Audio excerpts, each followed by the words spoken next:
Mas palalakasin pa ng pamahalaan ang pagtugon sa problema sa iligal na droga. Iyan ang binigyang diin ni Pangulong Ferdinand R. Marcos Jr. kasabay ng kanyang pag-inspeksyon sa tonne-toneladang droga na nasabat sa alitagtag sa probinsya ng Batangas. Ayon sa Pangulo, bagaman walaan niyang mabilisang solusyon dito, ipagpapatuloy ng gobyerno at ng mga otoridad ang pagkayod para puksain ang sirkulasyon ng droga sa bansa.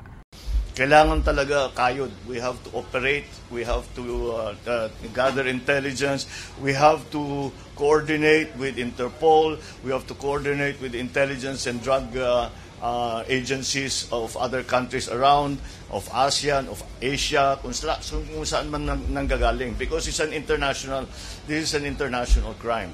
Ipinagmalaki rin ng punong ehekutibo na ito na ang pinakamalaking halaga ng droga na nasabat ng mga otoridad na tinatayang nasa 1.8 tons at nagkakahalaga ng hindi bababa sa 13 bilyong piso. Sa kabila niyan, ipinunto ng Pangulo na walang nasaktan o namatay sa operasyon, bagay na itinutulak ng kasalukuyang administrasyon pagdating sa pagtugon sa iligal na droga. Kaya giit ng punong ehekutibo, walang dapat palitan sa approach na ito. Why will we change? Look at the success that we have gained. As I said, not only this 1.8 tons, the many tons that we have already seized. So it's much more than it has been in the past. So it is the most successful approach to the drug war so far.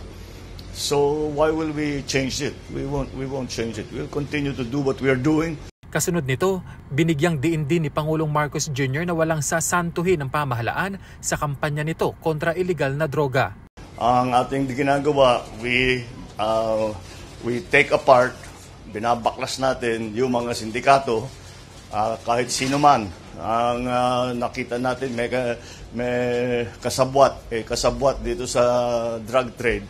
Kahit sino man, kahit politiko ba na powerful politician o police o kung sino man, talagang iniimbestigahan natin.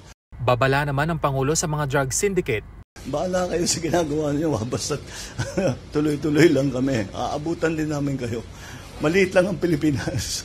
Patuloy ang isinasagawang investigasyon ng mga otoridad sa nasabat na mga iligal na droga, partikular kung saan ito nagmula. Kinilala din ng Pangulo ang PNP Alitagtag sa pangunguna ni Police Captain Luis De Luna Jr. sa matagumpay na operasyon na nagresulta sa pagkakasawata ng mga iligal na droga. Ginawaran si De Luna ng promotion at binigyan ng cash assistance na nagkakahalaga ng 100,000 piso. Kenneth Pasyente, para sa Pambansang TV, sa Bagong Pilipinas.